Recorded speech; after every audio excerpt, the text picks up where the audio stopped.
Okay, this week's video. We have a dual focus camera lens. So using two sensors and only one lens. So it can be scaled either from a phone or bigger DSLR. So what happens is we use a one lens and it focuses on one sensor.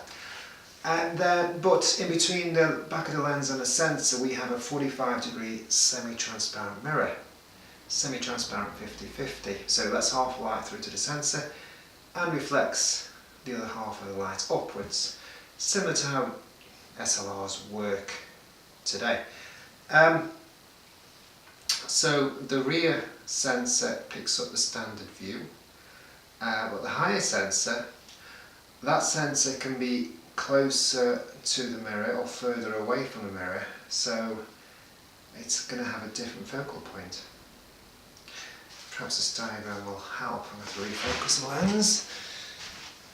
Let's get as close as possible, 45 centimeters. So, where's sharp? There we are.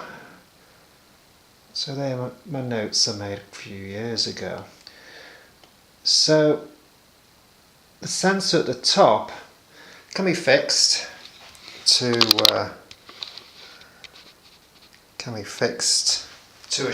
close distance, say 50 centimeters away from the camera, whilst the rear sensor focuses on infinity or also autofocus even. Obviously wide angle lens. But what this allows is multi-focusing at the same time. But the way they can both work would be in software, because the software would have to detect parts of the image that are in focus and parts that are blurred. So obviously the blurred parts can be digitally removed, and those removed bits can be replaced by the other sensors' sharp bits, of which there should be plenty from the rear sensor.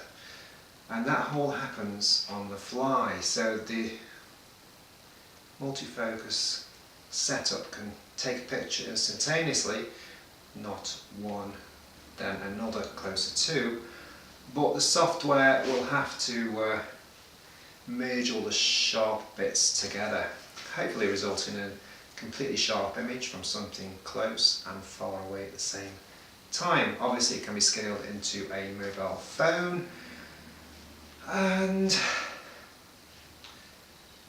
it should dispense with the two lens gimmick we have at the moment. So you could potentially take a portrait of somebody, you could zoom in, one sensor could pick up the person and one sensor would pick up the background, and that background can be blurred or whatever. There's a whole host of different options available if you've got the sharp data from close and far away. And that's this week. If you have any ideas or any problems you'd like me to have a go at solving, post a comment.